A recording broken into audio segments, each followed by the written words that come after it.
Good to see you all. Thanks for coming today.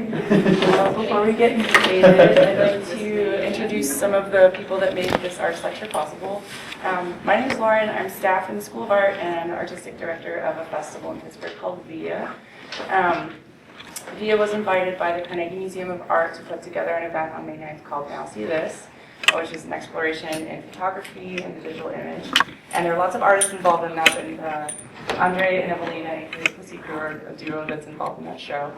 And they were in the States for the first time this month, and it kind of worked out that they could come to Pittsburgh and start creating their content for this show, thanks to Golan in the Studio for Creative Inquiry, the School of Art, and Ideate, the facilities that you're sitting in right now. So I would like to hand it over really quick to Kelly to give you a little rundown on what Ideate is, if you don't already know, and then we'll get into artist talk. Great. Hi everyone, thanks for coming out.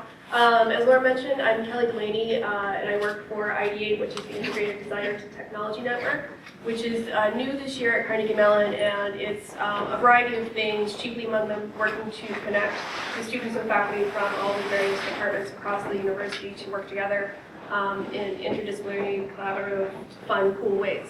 Some of the things chiefly among them that we do are we have a series of concentration areas that have very collaborative tech arts qualities about them, game design, animation, special effects, media design, sound design, learning media, entrepreneurship for creative industries, intelligent environments, and physical computing. These are all areas that you're welcome to participate in as a minor. You can do a concentration, or if you're interested in taking 1 or 2 classes just to experience the crossover between technology and arts, you're welcome to do that as well. A lot of the classes take place here in the Ideate Hunt facilities, which consists of these 2 studio classrooms and a lot of the fabrication facilities that are downstairs that look like mad scientist labs that not many people are aware of yet, but they're really, really cool. So if you ever want to check them out, let me know. We're happy to also work with you on, we're starting to do some lecture series and artist events like these. And so if you have ideas for kind of, events that you would like to see happening on campus, please let me know. We'd like to do more of this kind of thing in the future. But if you have any questions about that or Ideate in general, please come find me. I'll be around after the lecture. So thanks for coming again. Thanks. And just really quick, you probably read this on the event description, but I'd like to say again that Pussykrew are working with CGI, 3D print, and new media to, quote, create visual journeys that challenge the viewer to explore post-human identity, urban landscapes, and their synthetic organic transformations. They were recently received Artist of the Year Award for the 3D print show, and they were recently in the 3D print show in New York this past week. So they, I guess, premiered some of these pieces, so take it away. Hey everyone, thanks for coming, and thanks to Laura and Golan and the university for bringing us here. We were just at the 3D print show in New York, where we were actually creating our new 3D printed pieces, and we are very happy to actually come to Pittsburgh and be here with you. We're going to talk a bit about our work, and we will give a few examples of our work. It will be more like practical talk about how we do things and what kind of tools we use. Yes. And I think also like how we got where we are now, because like the Pussykrew name I think started in around 2004. Then we started working collaboratively in 2008, and we have totally different background. Like I was a video editor, Tikul was a fashion designer, more or less, and then suddenly a year ago actually we started 3D printing. Actually maybe not suddenly, because we did some research before, and then we also had first contact with Fab Labs in 2009.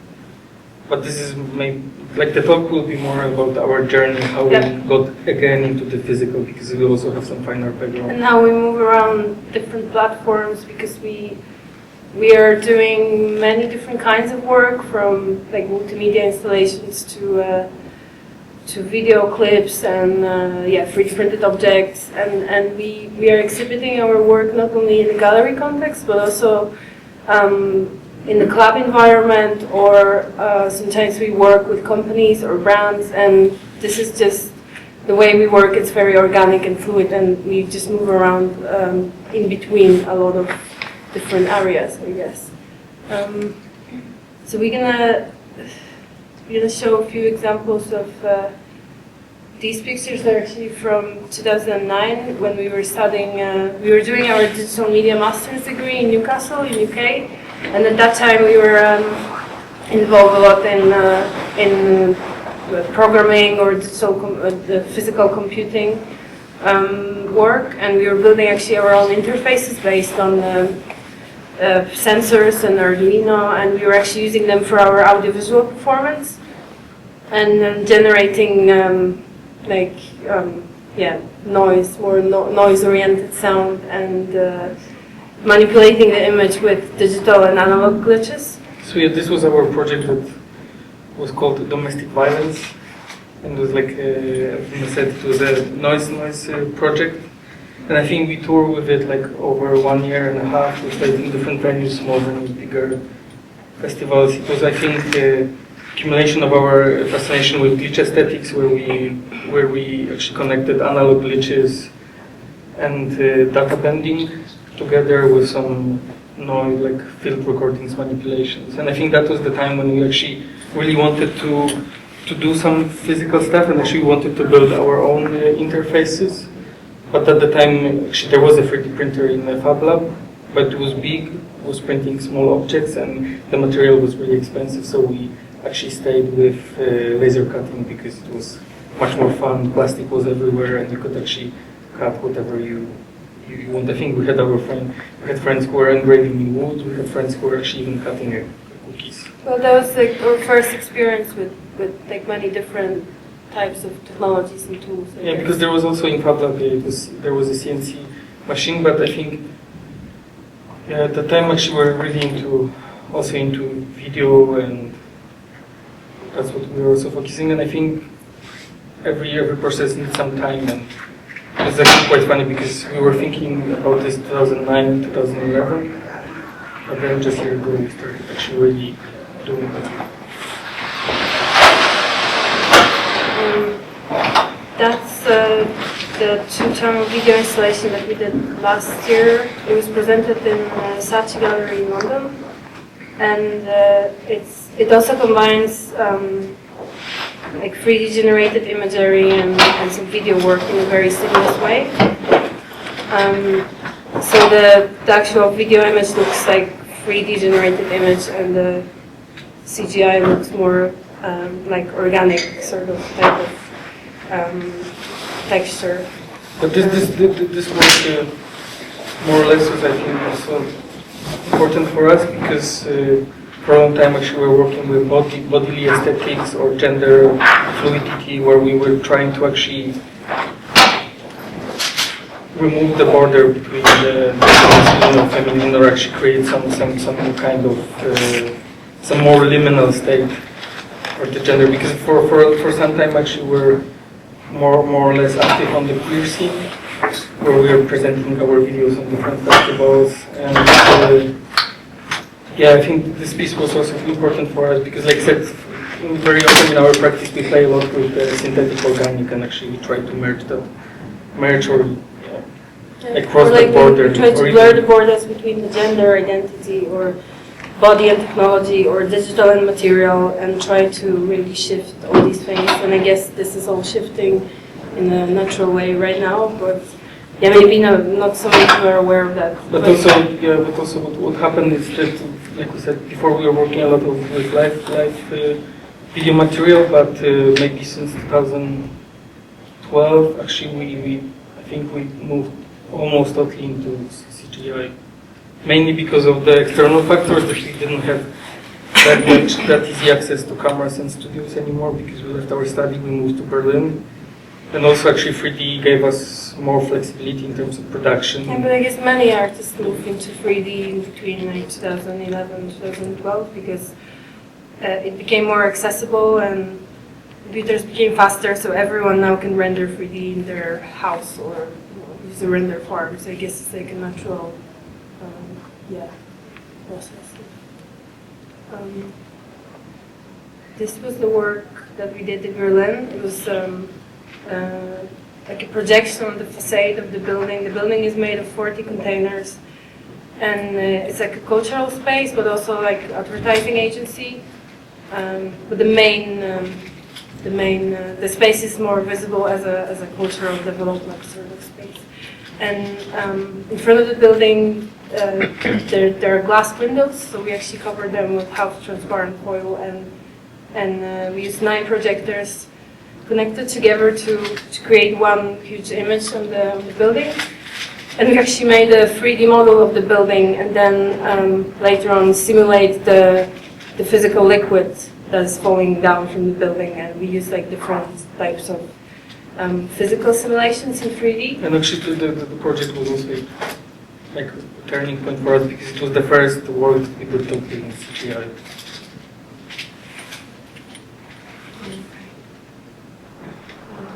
I will show you like a short video.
So again, we use like a lot of 3D mutated bodily structures, and because the architecture of the building was very made of glass and steel, very futuristic and very sort of solid, we decided to go with more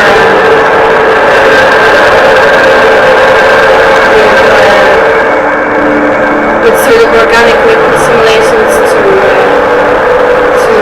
sort of make it as a part of the building, but also like some sort of exploration of the areas between body and architecture. And actually after this work we started getting a lot of feedback from our friends and people that our time-based work or spring-based work actually working on them in the way that they would like to touch them, or they would like to really feel, and they would like to experience that in a more physical way. And I think actually that work was the beginning of, actually that happened later, I think that was January 2013, and I think when we started research into 3D printing, that was November, so it took a while, but yeah, we could say that was the... Yeah, so because the work is very sort of work on, we explore a lot of material issues or materiality, and each of our 3D or video work is very tactile, and it was sort of a natural process to move into post-digital world and decide to transform some of these 3D models into the physical, into real life environment, and some of the models actually from the video were later 3D printed.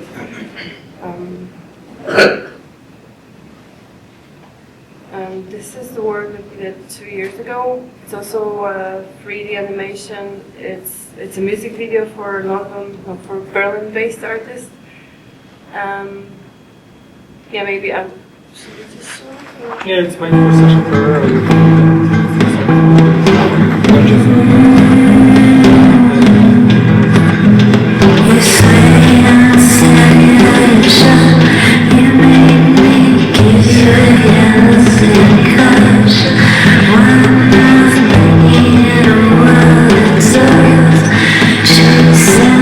Please, I can't take my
Yeah, So so yeah. we sort of created this post-apocalyptic environment in 3D where we were trying to imagine how the world would look like with no people there anymore,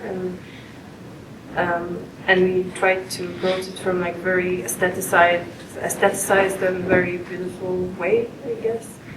And yeah. But also you can get see actually where we draw inspiration, where we have actually get our inspiration for the colors of our sculptures. Because this is actually the palette that we move, and I think like we use actually I think it works both ways, because the shaders that we use, they're actually called car paint shaders in 3D, and then we try to do the same in IRL. So that's the I think the platform, and that's how we move around in our creative practice. And I think the same, because this was the video, and then actually we don't do music videos that often. I think we do maybe one music video a year, and very often actually it happens that the artist comes to us and asks us for work, or actually the collaboration happens quite organically. But then we started doing more and more just commissions, or like 3D renders for different magazines or exhibitions.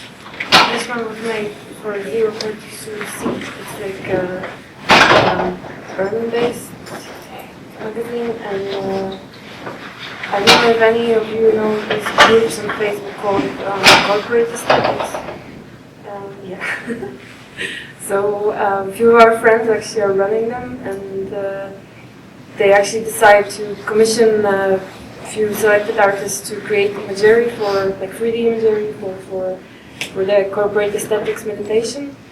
And yeah, it was corporate aesthetics, desert, tech aesthetics, and so these are the images that we created, and they were published in the magazine.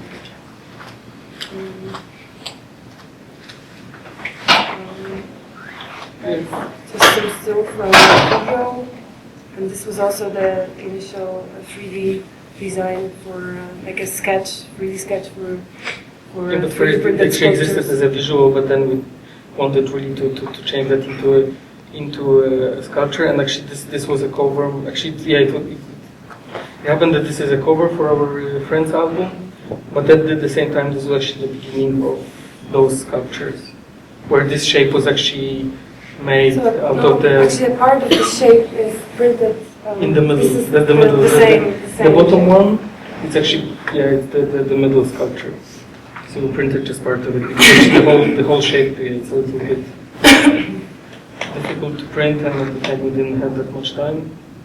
But this was actually modeled basically based on liquid simulation, which was run on the bodies. On the body scans.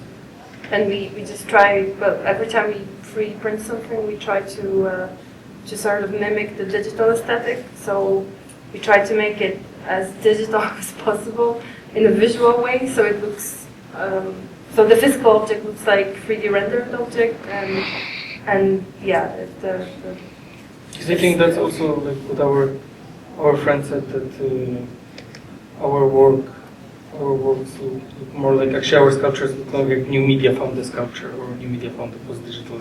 Because yeah, and actually I think what we try to also say that nowadays actually it's not that difficult to enter that medium, and I think because sometimes we actually give also 3D printing workshops at different places, and I think even though it's 3D printing like in a more very affordable way, it's been around for a while, but for some people it's still like a magic box, and they don't know how to make it properly, or they're afraid that they will break, or maybe there's not so many 3D printing workshops.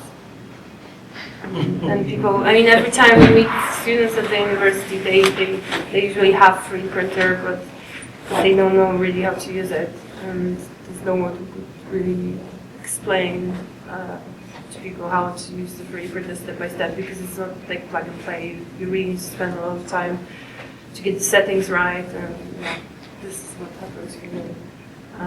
These are just some designs for fabric prints that we did for the exhibition in Amsterdam.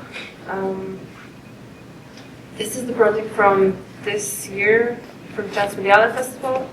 It was called Long Distance Gallery, and two artists that initiated it decided to replace the flags from, there's like Haus der Kultur in der Welt, it's like a huge space where the festival takes place, and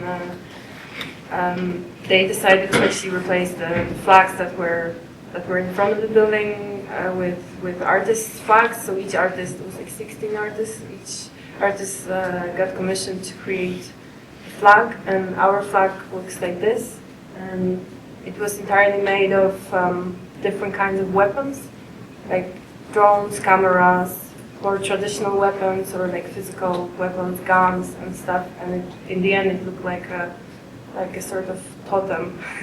I think that was the idea behind the whole exposition. That the topic of this year's festival is Capture All, and I think Kim Asendorf and Olafar had this idea that they wanted to actually conquer Transmediale, and they wanted to hoist artist flags as a sign of. And so we tried to like sort of take back the power to the people. To the digital art. That was the exhibition that happened online actually, also last year. It's an online space curated by Laturbo Avedon. He's like 3D artist that 3D. She's like 3D avatar, and she's hosting this.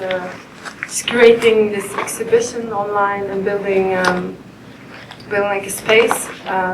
So each artist is getting one room, and they have to create again digital installation in this room. So this is what we created for this exhibition.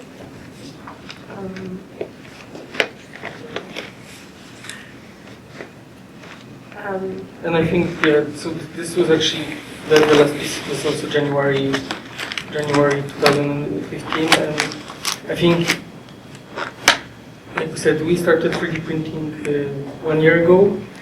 But what happened is that we got our first 3D printer in the end of March, beginning of April, and our first exhibition where we wanted to show 3D printed sculptures was scheduled for mid-May. So basically we had 1 month and a half to figure everything out, because if we didn't have that much prior experience with actually 3D printing. We knew a little bit about modeling and how to prepare the models for 3D printing, but there was also like some learning curve included. But we were like, I think beside the research that we did between November and maybe January, because actually we were ready to buy a printer much earlier, but then suddenly all the companies were out of stock with like really huge lead times. I mean, for us it was just really natural. It was really that the 3D printing medium was the most accessible and cheapest way to create material objects the way we wanted, I think. And we are we work in a very DIY way, so we did everything ourselves, figure out the 3D printer, and then all the post-processing works we also did ourselves. And it was the most natural way to actually create physical objects.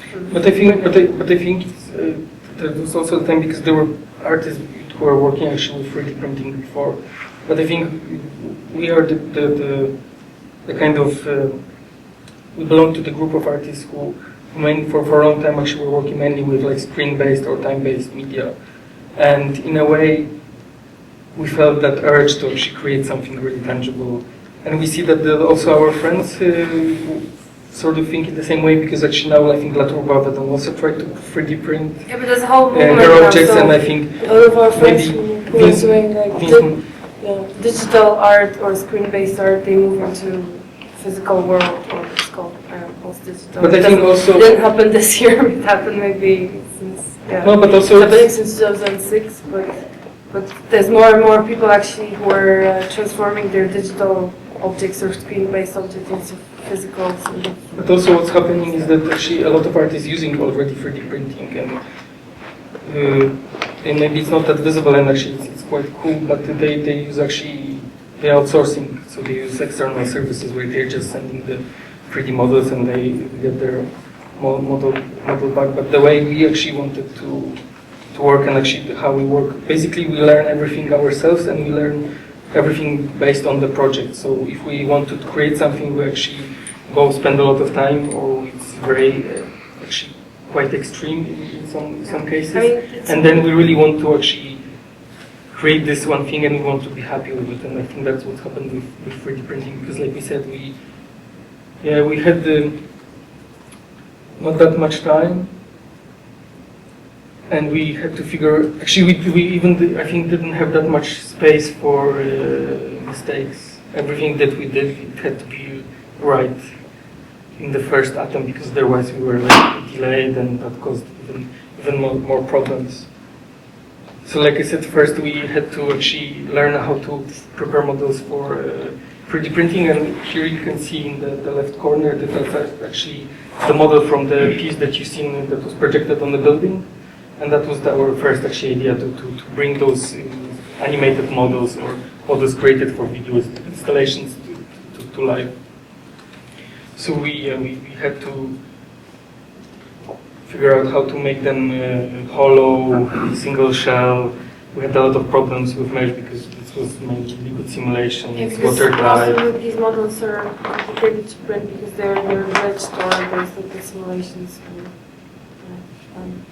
So, but we really use really basic tools, and they're all available. And the way we are doing things, it's, we are using FDM 3D printer, so it's not like a huge industrial 3D printer. It's just a desktop 3D printer, and through like post processing of the 3D prints, we managed to achieve the aesthetic that we were looking for. And like you said, for us, process is very important. So the way we work, we learn tools and we do it in a very But I think it's just research based and just that's maybe like experience based. And then here you can see in the left corner this model. This was our actually maybe second print, but then we maybe did 3 really small ones, like 5 centimeters. And then this one was the first bigger one, which was maybe around 17, 18 centimeters. And yeah, that was our maybe like fourth print, where we wanted to already see if we actually will be able to produce those sculptures for exhibition. And that model took actually 60 hours to print, because we set settings quite high. And that was our first 60 hours with the 3D printer in one go. So basically, we spent the nights in the studio, we were watching the print, and we were quite stressed if something went wrong. And also, actually, this head we were printing upside down because it had liquids and we didn't want any supports. We actually set up also the live stream for the printing. So when we are at home, we can still see what's happening in the printer in the studio.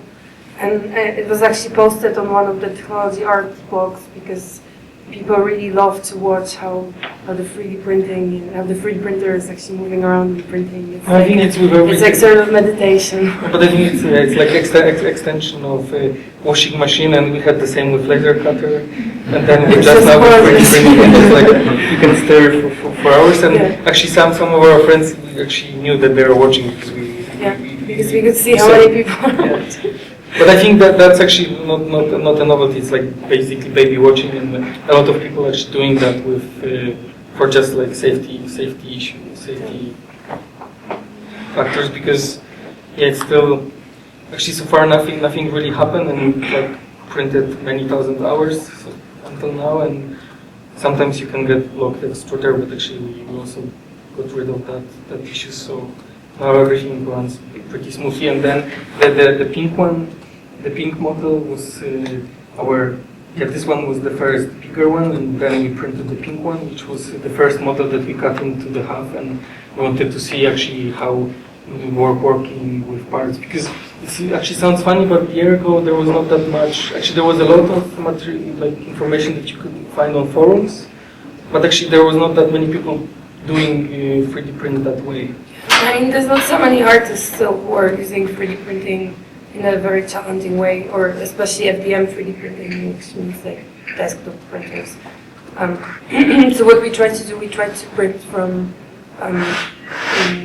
bigger objects from several parts and then connect them together using just like a simple glue. And because many people are actually curious what kind of tools we use to get this sort of stuff, because they really look like they were printed on like super awesome industrial printer.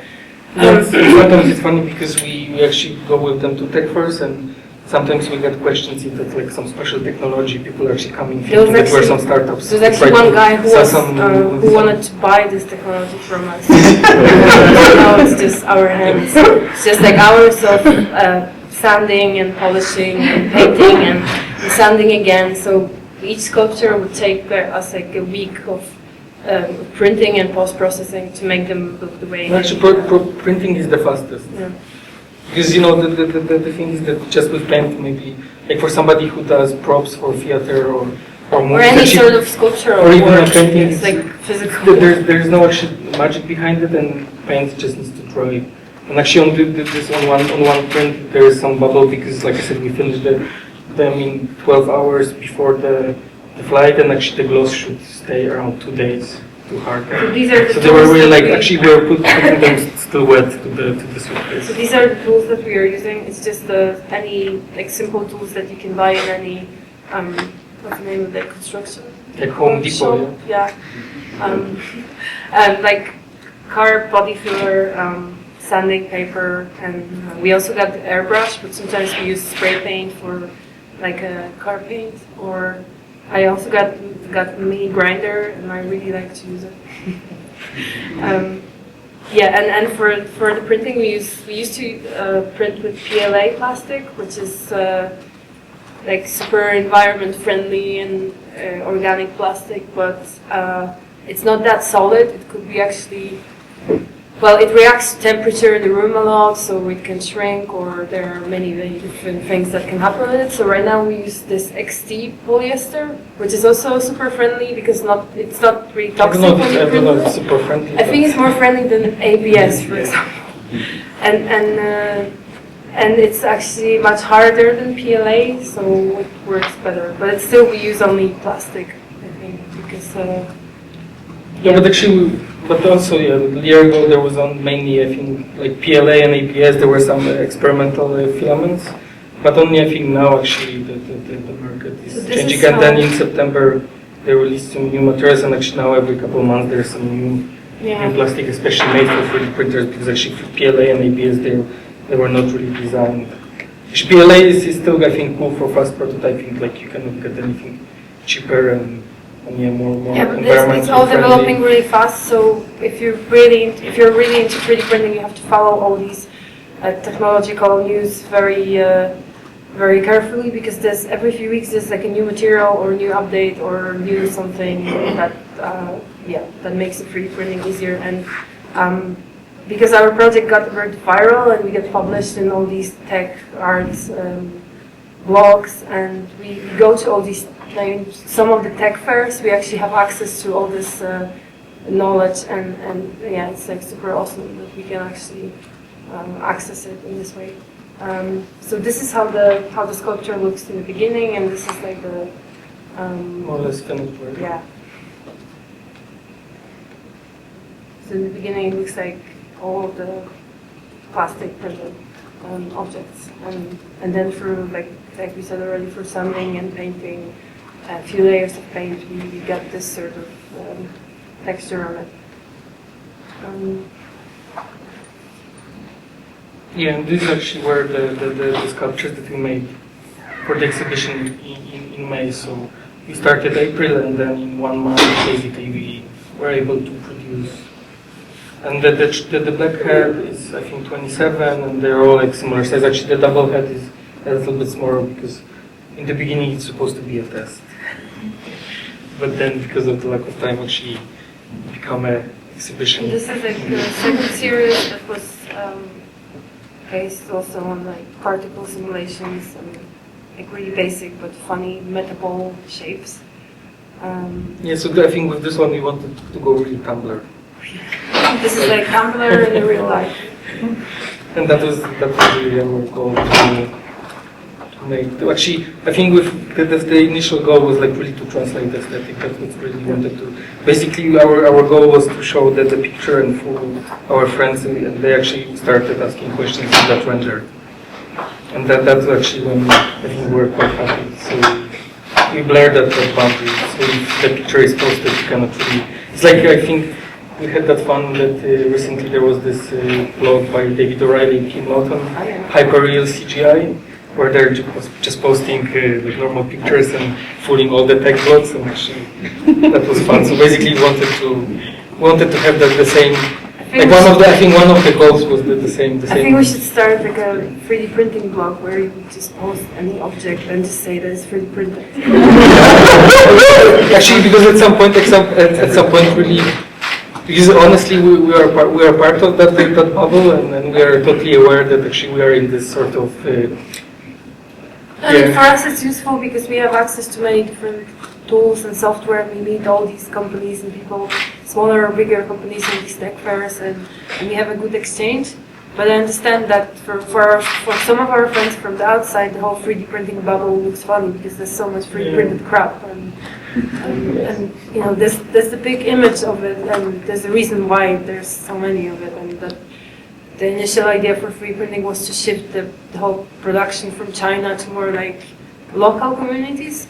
But this will happen probably in like I don't know, 5 or 10 years. But also I think with our desktop printers we are more showing that the rapid prototyping can really actually happen on your desk, on your desktop and on your desk with really small printer, and I think it's really actually interesting because, like I said, we were aware that we're in bubble. For us, actually, the bubble already burst because I think the peak was last year. This year it's like much slower, and actually you get less of those crazy news. But then at some point, for example, in January, we were helping to design 3D printed jewelry. And for our friends who are working mainly with custom molding, that for them it was like for some time. Actually, I think at the end they were like totally fine, but still in the process it was a little bit like black magic. They couldn't like grasp that they actually could model, that they could get their own printer and. Because 3D printing is everywhere, but then at the same time, not so many people know how to actually 3D print, and not so many people know a lot about it. No, but I think it's also like they can imagine the possibilities, or there is some kind of block. So I guess we just used it in a more, I don't want to say challenging way. I guess we knew how we're going to use it and why we are using it. No, I think we just wanted to show that, you know, this can be, because 3D printing itself, it was not a goal, it was just a tool that we could incorporate in our creative practice to actually achieve the overall aesthetic that we're really into, and, you know, because for us it's like, in our creative practice it's more like a liminal state, or like in between state where we can really reach out to each genre and then take what is interesting at this point for us, because like we started with video, then we went to CGI, then CGI allows us actually to 3D print, where we'll talk in a second about 3D scanning, which is a very easy way for us to generate the 3D content. But then at the same time, actually, the sculptures that are here, they were actually created again for the video and editorial purposes. So basically, the way we work there, which is just two of us, we produced all of our works, and this really allows us to be totally independent from, like, in terms of outsourcing and external factors, because we can really experiment in our studio. We can do things overnight and do as much as we can, and we're not really relying on the third parties, which sometimes actually we find limiting. Because in the beginning, honestly, actually we reached out to companies and we were sending models and asking for the price, for the quote, how much it would take time, how much it would cost. And I think when we asked about the sculpture, it would be like 30, around 50 by 50, okay, let's say it was like 6,000. So then, okay, we could get our 3D printer for 2,000, and that means that we can produce basically as much as we can. And learn the tool. Yeah, and learn the tool. And actually, I think also in our case, mastering the tool and being a good craftsman, it really allows us to move forward. And I think there will be a lot of people like us, because, you know, we are like now in our 30s. And we are not totally digital natives. I would say we are like converted digital natives, because we want to think like digital natives, because this is the environment that we really find ourselves the most flexible and natural way, because in Europe we shift from country to country. It's maybe like here from state to state, and then every couple of years, and we don't really have like home that you could call home. Recently, I think we all started putting, when they ask us from what country we are actually we put INT, which for us actually means internet. And I think that's what came us in the for. But it's supposed to mean international.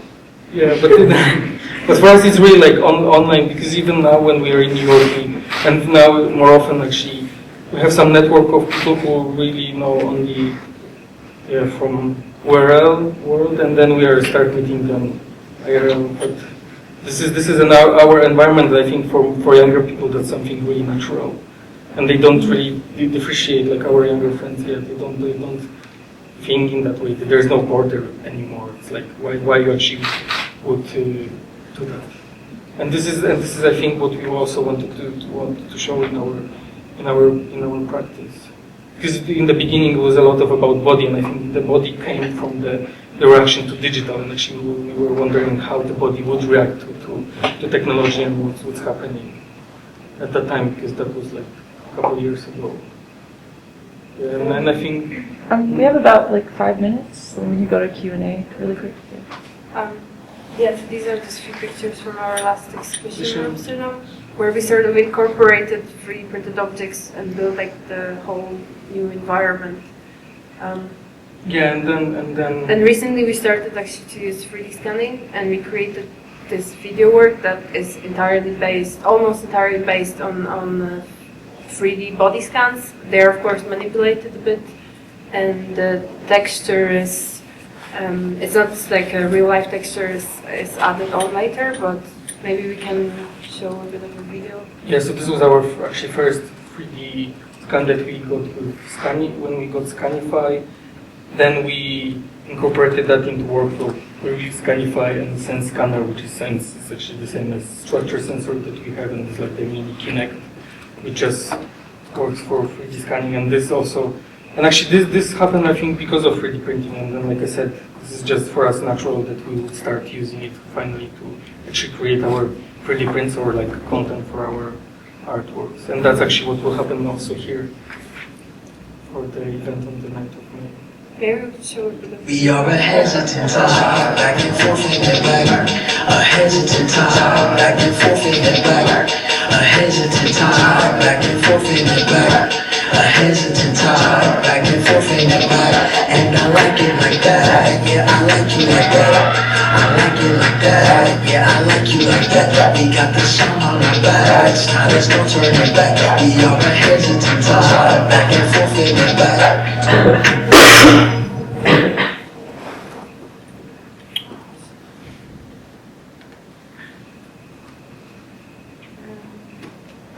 Yeah, so I think we're again, and this is what actually the video, these sculptures, they were sort of made at the same time, and this like I said, 3D scanning was just natural progression.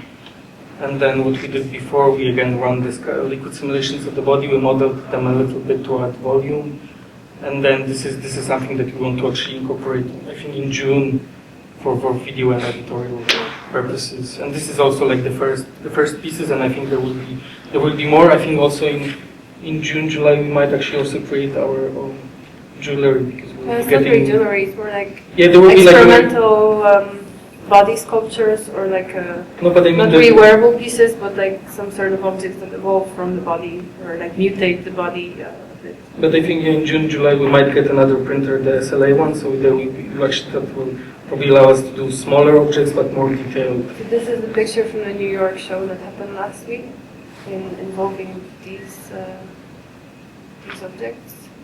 And what we're going to do actually during our residency at the Carnegie Mellon, we will use, because we work with a few different scanning techniques, which we will present in a practical way in a minute. But we're gonna use a few of the scanners to actually scan the interiors of the museum and some of the sculptures that are, and some of the areas of the university, and the museum, Carnegie Museum of Art.